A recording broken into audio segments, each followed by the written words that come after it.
a reçu cet après-midi au palais de la présidence les lauréats de la 4e édition du prix du mérite et de l'excellence. Il a tenu à les encourager et à les inciter à maintenir le cap. Dans un centre hospitalier très sollicité par la population de Tagazar, le CSI de Valeyara est confronté à plusieurs difficultés par manque de produits. Le CSI peine à assurer la gratuité des soins pour les enfants âgés de 0 à 5 ans. Précision dans un instant. Et puis le programme alimentaire mondial PAM a procédé à une remise de matériel roulant et informatique en don qui vise à accompagner le programme national des cantines scolaires. Voilà pour le sommaire. Monsieur et dames, bonsoir. Merci d'avoir choisi la télévision Bina pour vous informer. Bienvenue dans ce journal. Je vous le disais à l'instant, les lauréats de la 4e édition du prix du mérite et de l'excellence ont été reçus cet après-midi au palais de la présidence par le président de la République et la première dame Aïssata Issoufou, présidente de la fondation Gouridi New York.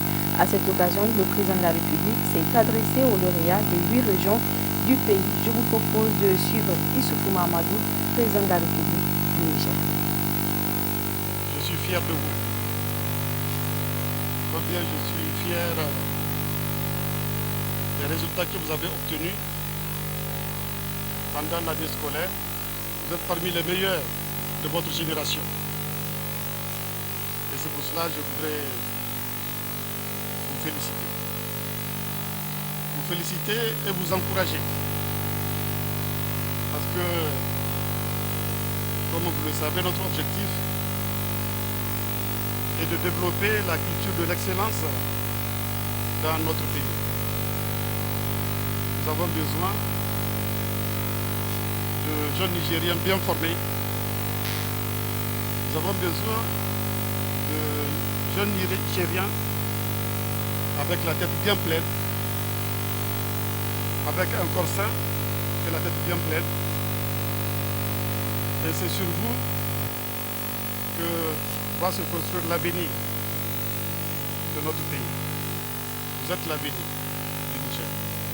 Et c'est pour cela que nous avons tenu à vous féliciter, à vous encourager. Vous pouvez compter sur notre soutien pour la suite de vos études. Le Niger a besoin de compétences. Le Niger a besoin d'une jeunesse bien formée.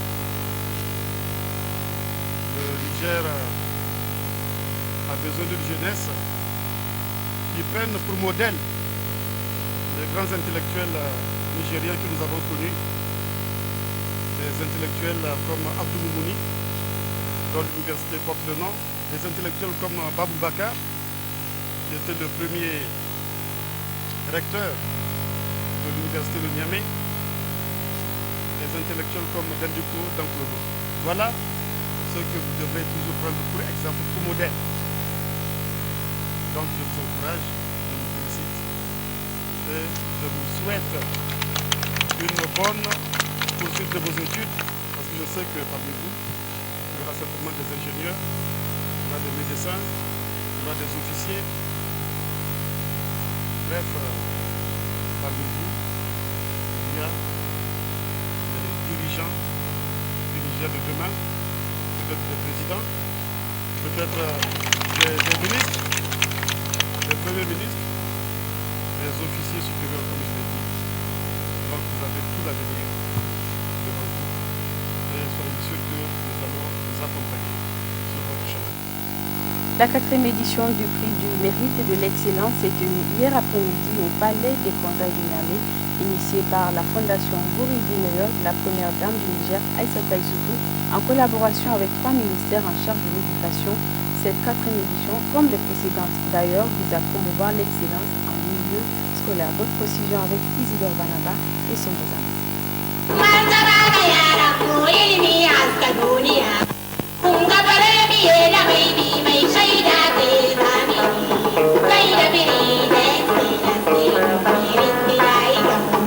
Pour la 4e fois consécutive, la première dame du Niger, Aïssata Issoufou, célèbre le mérite et l'excellence en milieu scolaire à travers sa fondation Gouridi Meilleur. Sur les 3 premières éditions, l'accent était mis sur les élèves des écoles primaires, La 4e édition a quant à elle ouvert ses portes aux élèves des collèges et lycées des 8 régions du pays.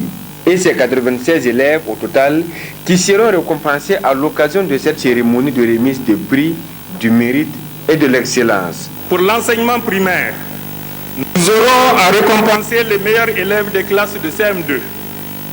Pour l'enseignement secondaire, il s'agit de récompenser ceux qui sont admis au BEPC et ceux qui sont admis au bac d'enseignement général. Pour l'enseignement professionnel et technique, les meilleurs élèves des lycées ayant obtenu le bac et les meilleurs élèves des centres de formation professionnelle et technique ayant obtenu le BEP, le brevet d'études professionnelles seront récompensés. Cette innovation qui permet à la première dame de rendre hommage aux meilleurs élèves de tous les niveaux des segments du système éducatif s'inscrit dans une logique de promotion de la culture de l'excellence à l'école. Cette innovation cadre bien avec l'esprit et la lettre du programme sectoriel de l'éducation et de la formation, PSEF, qui fixe les grandes orientations de développement du système éducatif de manière holistique, c'est-à-dire du préscolaire au supérieur, en prenant en compte la formation professionnelle et technique.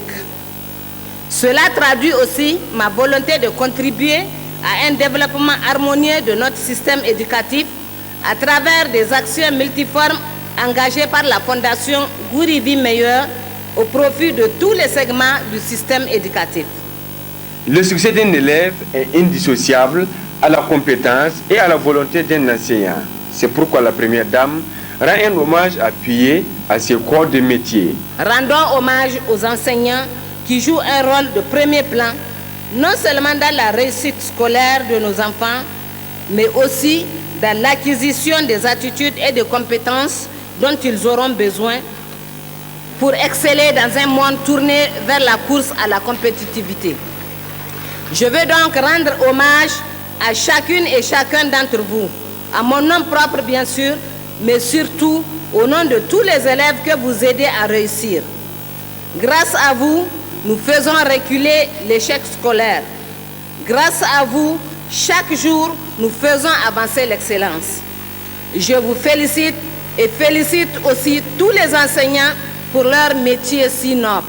Cette distinction est le fruit de la persévérance et surtout d'ardeur au travail des élèves soucieux pour leur avenir et consciencieux des défis qu'ils doivent relever. C'est pourquoi ils se disent très honorés. Je suis très contente. Je remercie d'abord mes enseignants, je remercie mes parents et je remercie aussi la Fondation Gouri pour les cadeaux. Je suis honorée aujourd'hui devant tout ce public d'avoir un prix. Donc je les exhorte à étudier pour en avoir l'année prochaine. Vraiment, je peux dire que je suis très ému. Tout d'abord, je remercie le bon Dieu de m'avoir donné cette opportunité d'être ici présent, parce que c'est lui le Tout-Puissant. Après, j'envoie mes remerciements à toute ma famille, mon père et ma mère, et également nos dirigeants, nos encadreurs, c'est-à-dire nos administrateurs qui nous ont bien conduits et nous ont donné l'opportunité d'être ici présents. Parce que sans eux, nous ne serions pas ici. Avec un niveau scolaire qualifié de médiocre par certains acteurs de l'éducation, les initiatives visant à promouvoir la culture de l'excellence doivent être encouragées et pérennisées, car le développement passe par l'éducation, mais surtout la force de la jeunesse, la vitalité des intellectuels et la créativité. Autre aspect de cette édition, située à une centaine de kilomètres de Niamey, la capitale, la commune rurale de Balayara dispose d'un centre de santé intégré très fréquenté par la population. Ce centre est malheureusement confronté à plusieurs problèmes, des problèmes qui entravent ainsi son bon fonctionnement. C'est un reportage de Moudou Nissa et Issa Hassan. Placé au rang des centres de santé intégrés de type 2, le CSI de Balayara fait figure de l'un des plus grands centres hospitaliers les plus sollicités de la commune rurale de Tagaza. Composé de plusieurs unités de soins, ce centre vers lequel convergent les populations de plusieurs villages environnants prend de ce fait en charge différents types de patients qui sollicitent chaque matin ces services. Intégré de Balayara est composé en son sein de plusieurs unités, à savoir la salle de tri, la maternité, le service de crénas du moins, et aussi un service de prise en charge de tuberculose que nous appelons CDT, Centre de traitement anti-tuberculeux. Au niveau du centre de santé intégré de Balayara, nous prenons en charge aussi les cas de lèpre, les rares cas de lèpre que nous arrivons à enregistrer, nous les prenons en charge. Donc, bien qu'il n'existe pas une unité spéciale pour cela, nous prenons quand même en charge les cas de lèpre. L'un des services les plus opérationnels, voire les plus sollicités du centre de santé intégré de Balayara demeure sans conteste celui de prise en charge de la nutrition. Préféré des femmes enceintes et allaitantes de la zone, le centre parvient tant bien que mal à leur donner satisfaction, notamment avec le principe de la gratuité de soins accordés aux enfants âgés de 0 à 5 ans.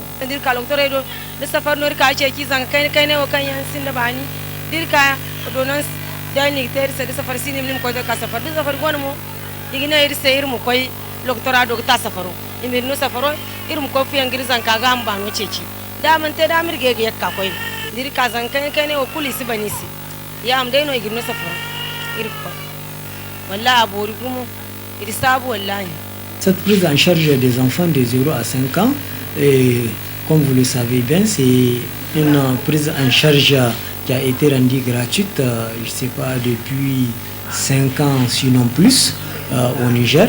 Donc c'est une prise en charge qui normalement dans tous les services publics sanitaires devrait être respectée. Et nous ne faisons pas exception aussi au niveau du centre de santé intégré. Tous les enfants 0,5 ans sont pris en charge gratuitement. Tout enfant qui vient avec n'importe quelle sorte de maladie, nous le traitons gratuitement. Au cas où il n'y aura pas de produit là, on ne peut rien faire. Dans tous les cas, nous sommes là pour sauver la vie des enfants et la vie de la population en général. Donc, en cas de non-disponibilité, nous serons obligés de prescrire. Mais sinon, si vraiment nous avons cette disponibilité de produits, tout est gratuit pour ceux qui sont des enfants de 0,5 ans et pour une certaine frange de la population. Quand vous prenez les femmes enceintes, la constatation prénatale, non? Quand vous prenez les accouchements, c'est gratuit. Malgré les multiples efforts déployés ça et là par les agents pour assurer des soins décents aux populations, force est cependant d'admettre que le CSI de Balayara rencontre certaines difficultés, pas de moindre, dans son fonctionnement. Des difficultés tous azimuts aggravées par le manque de clôture, de groupes électrogènes et d'ambulances pour les évacuations des malades vers des centres de référence en cas d'urgence. C'est vrai, on trouve des difficultés, comme tout autre centre de santé, et des difficultés en matière de ressources humaines, des difficultés en matière de logistique, et des difficultés en matière aussi de petits matériels pour travailler, et des difficultés aussi en médicaments. Quand vous prenez les complications obstétricales aujourd'hui, une femme qui est censée être évacuée gratuitement d'un centre de santé à un centre de santé de référence gratuitement aujourd'hui, et quand vous prenez ces genres de cas de figure, c'est vraiment très lamentable. Je prends juste un exemple au niveau du centre de santé intégré de Balayara. Une femme en difficulté obstétricale aujourd'hui doit vraiment donner un minimum de 25 000 francs juste pour une distance de 87 km d'ici Niamey pour qu'elle soit vraiment évacuée. Donc pour cela vraiment nous avions besoin de cette ambulance. Des difficultés qui se posent avec acuité à ce centre de santé intégré et dont la résolution permettra l'amélioration de la prise en charge de la santé des populations de cette localité, conformément aux nobles objectifs poursuivis dans le programme de renaissance du président de la République. Sans transition, le programme alimentaire mondial PAM a procédé cet après-midi à une remise de matériel roulant et informatique au ministère de l'enseignement primaire, un appui qui vise à accompagner le gouvernement dans le processus national des cantines scolaires. Al-Mokhtar Kene, Ibrahim pour le compte rendu. Un véhicule 4x4, 3 véhicules double cabine, 5 motos, 10 laptops et 10 imprimantes. C'est le don réceptionné par la ministre de l'enseignement primaire des mains du représentant et directeur pays PAM. Un geste qui témoigne de l'engagement du PAM à accompagner le gouvernement dans ses actions de campagne de cantine scolaire. Nous sommes rassemblés aujourd'hui parce que, bien sûr, nous distribuons de la nourriture dans les écoles, mais notre rôle va plus loin que ça aussi, et notre rôle est aussi de soutenir le ministère dans son action vis-à-vis des cantines scolaires et de voir comment on peut au mieux apporter une assistance pour que les capacités de visiter les écoles, d'avoir votre propre programme de cantine scolaire comme vous l'avez déjà dans plus de 250 établissements et d'assurer un suivi, une évaluation du travail que nous faisons ensemble pour l'alimentation scolaire dans ce pays. La ministre de l'enseignement primaire a pour sa part remercié le PAM pour le geste.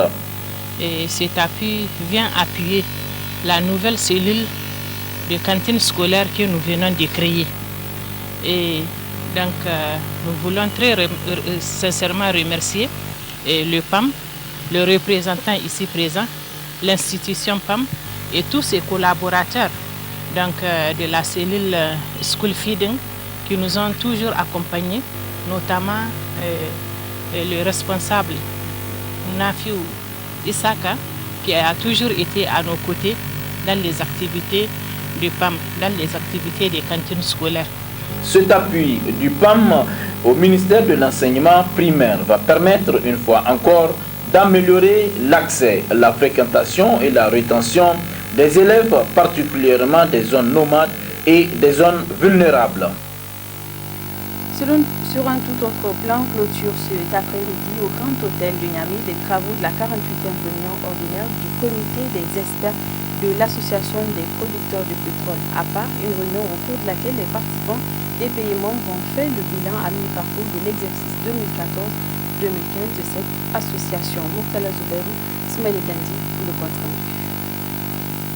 Les travaux de la 48e réunion ordinaire du comité des experts de l'Association des producteurs de pétrole africains, APA, ont pris fin après 4 jours d'intenses travaux qui ont permis aux participants de faire le bilan à mi-parcours de l'exercice 2014-2015 de la dite association. Pendant ces 4 jours de travaux, le comité des experts a eu à examiner les dossiers du secrétariat de l'APA, ceux du fonds APA pour la coopération technique et aussi les dossiers de l'Institut africain du pétrole.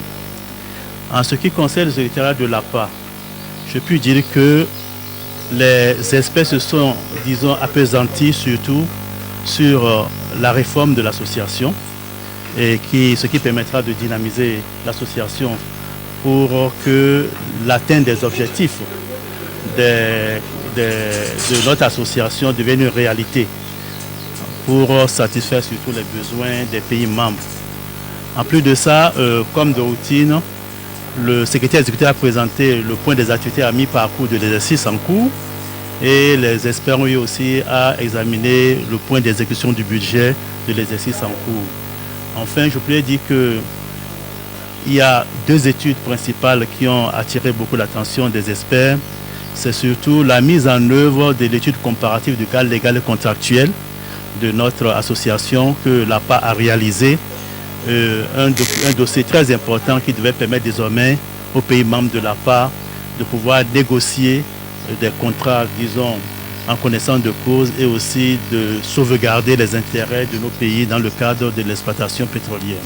Le ministre de l'Énergie et du Pétrole du Niger, procédant à la clôture de ces travaux, s'est d'abord réjoui des travaux de cette 48e réunion ordinaire du comité des experts de l'APA qui se sont déroulés dans la sérénité, la cordialité et la responsabilité avant de réaffirmer au nom des autorités de la 7e République l'engagement du gouvernement nigérien à œuvrer pour le développement de l'APA en vue de l'atteinte de ses objectifs.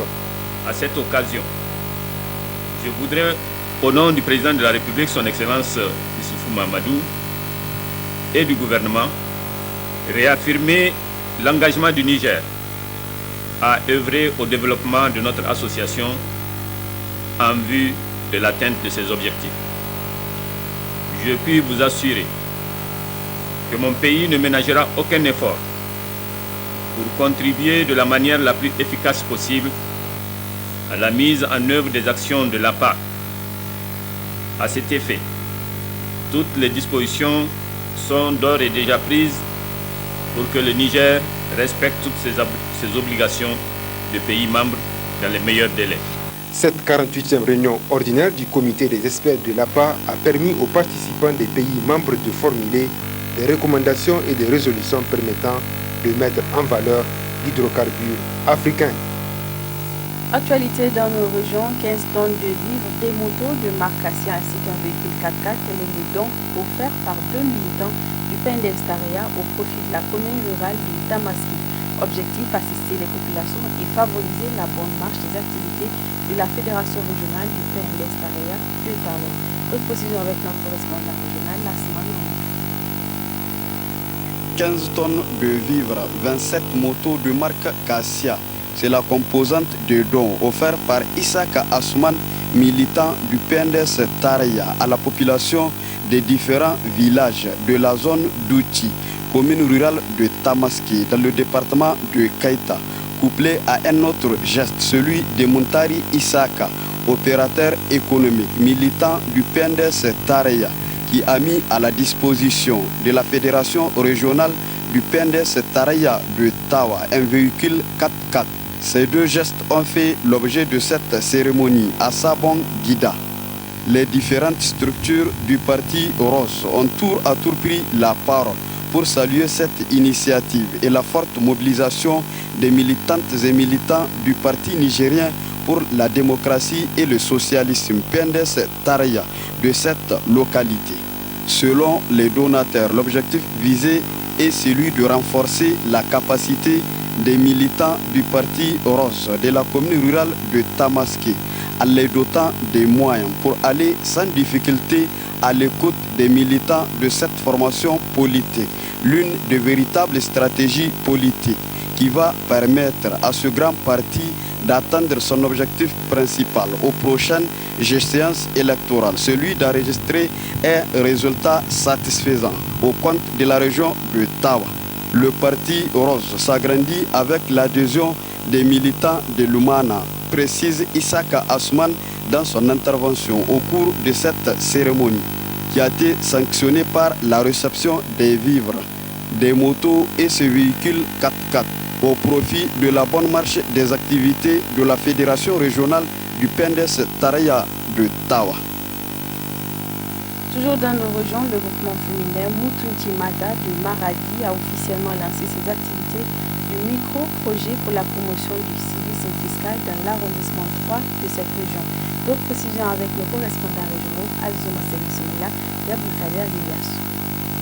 Ce présent atelier organisé par le groupement féminin Mutunti Mata consacre le lancement officiel des activités du micro-projet appui à la promotion du civisme fiscal à travers la sensibilisation dans cet quartier de la ville de Maradi.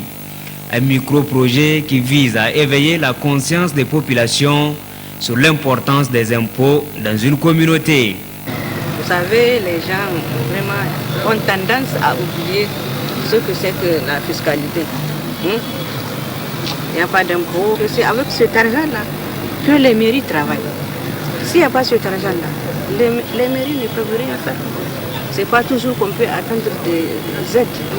Dans cet quartier, dans l'arrondissement 3, il y a Al-Anzou, il y a Limanti, il y a Hassaou, il y a Malakawa, il y a Ndaka, il y a Bourja, il y a Dangoulibou dans cet quartier. Donc nous voulons faire ce travail dans cet quartier. Un micro-projet financé par le PASOK 2 qui appuie plusieurs structures féminines dans la région de Maradi. Le PASOK donc intervenait dans la région de Maradi pendant des années. Il y avait eu la phase 1 donc de PASOK. Il y avait au titre de laquelle le PASOK a eu à financer beaucoup de structures dans la région de Maradi. Nous sommes maintenant dans la phase 2 et la phase 2 est composée de 2 débuts programmes. Il y a eu déjà un premier début programme au titre duquel le PASOK avait financé 38 structures qui ont mené leur activité l'année passée. Ces structures-là ont fini. Elles ont déjà établi donc, leur rapport. Maintenant, nous sommes au deuxième début programme. À ce titre-là, le PASOK est en train de financer 28 structures, dont cette structure-là qui est en train donc, de faire la cérémonie du lancement donc, de ces activités. avec comme cible les populations de cet quartier du 3e arrondissement communal de Maradi. Ce micro-projet aura sans doute un impact positif sur le civisme fiscal dans la région de Maradi. À présent, direction Agadez pour le lancement de la première édition de la caravane de vulgarisation du rapport annuel 2013 de la mairie, une activité initiée par le PDF2 dans le cadre de l'appui à la bonne gouvernance. Nous procédons avec Ibrahim Omoru et Babali Amazay. Pour la 3e étape de sa campagne publique, je partage PDF2. La mairie d'Agadez a jeté l'encre à la cour du sultanat où elle a animé la première caravane de vulgarisation de son rapport de gestion pour l'exercice 2013. Il y avait foule dans la cour. La population du quartier Katanga et des environs, avec en première ligne les notables du sultanat, attendaient de peu ferme les explications des responsables de la municipalité. Après les salam alek d'usage et les remerciements à PDF2 qui parrainent cette activité, s'en est suivi l'exposé du responsable de l'état civil de la mairie, Adam Mohabi, qui a brossé un tableau assez morose de l'état de paiement de la taxe de voirie, la amana dans le langage acadésien.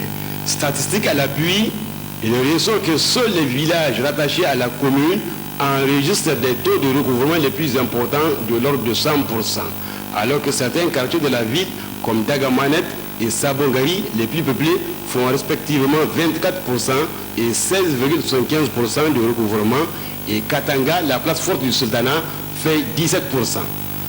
Rebondissant sur l'exposé du responsable des services de l'état civil, le maire adjoint Ahmed Kosa a dit que la commune n'a pas les moyens de sa politique. Elle n'a pas beaucoup de ressources financières et pour beaucoup de ses actions, elle est obligée de se tourner vers des partenaires comme PDF2 ou PASOK 2 qui financent certains programmes de son PDC. Mais la vedette du jour, c'était le représentant du sultan dans la critique de la gestion de la mairie a fait forte sensation dans la foule. La mairie ne fait rien. Et si les taux de recouvrement de la taxe de voirie sont faibles, c'est parce que la mairie ne fait rien dans l'entretien des rues, dans l'assainissement et l'élèvement des ordures, a soutenu le notable de la cour. Autant dire que les choses commencent à devenir sérieuses avec cette première confrontation. 2 autres caravanes sont programmées au quartier Toulou et Degamanet. Voilà, de la culture à présent, le groupe de danse de jeunes nigériens dénommé Pro Dance a organisé hier après-midi à la Maison des Jeunes de la Culture Diadou Sékou de Niamey son premier concert. Objectif de ce concert, démontrer leur talent et promouvoir la danse. Nos reporters Essata Issa Kindo et Jamilou Morou y ont pris part. Voici leur compte rendu.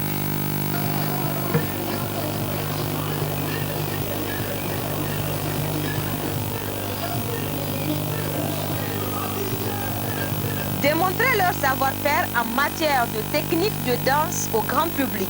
C'est l'objectif de ce premier concert organisé par le groupe ProDance. Créé depuis 2004, ce groupe est spécialisé dans la danse a à son actif plusieurs distinctions internationales. Et ce concert a permis au public venu pour la circonstance de découvrir le talent de ProDance et d'autres groupes invités. C'est un groupe de danse que nous-mêmes avons créé. Nous faisons nos propres ballets, nous faisons nos propres danses, que nous-mêmes qui créons nos propres pas, nos propres chorégraphies. Il y en a plus de 8 officiellement, mais pour le concert, on a institué d'autres personnes pour renforcer le groupe. Le groupe ProDance a été créé il y a de cela 10 ans et le groupe est à sa 10e année. Donc c'est pour ça qu'on a jugé utile de faire ce concert aujourd'hui pour son 10e anniversaire. Ça fait 10 ans qu'on est en train de danser, 10 ans qu'on est en train de relever le défi pour faire sortir le monde musicien. Parce qu'il faut aussi noter que dans le canal, il y a plusieurs trophées internationaux et plusieurs trophées nationaux. Avec pour objectif de valoriser la culture nigérienne, ProDance participe depuis sa création à des concours au plan international. Et ce premier concert aurait tenu ses promesses à en croire certains de ses membres. Je remercie tout le public qui est présent, tous ceux qui ont fait le déplacement pour venir ici nous soutenir. Je leur dis merci. Et ceux qui n'ont pas pu venir, je leur dis que c'est un grand regret. Vous-même, vous venez de constater comment a été l'endroit. C'est une occasion qu'il ne fallait pas du tout rater une fois de plus. Merci à tout le public, merci à nos partenaires, merci à nos En créant leur groupe, ces jeunes veulent mettre leur talent au service du développement de la culture nigérienne.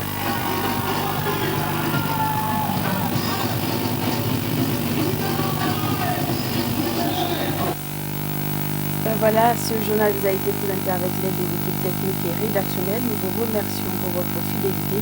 Très belle fin de soirée à tous nos téléspectateurs de la région de Dosso, la cité des Armes. Au revoir.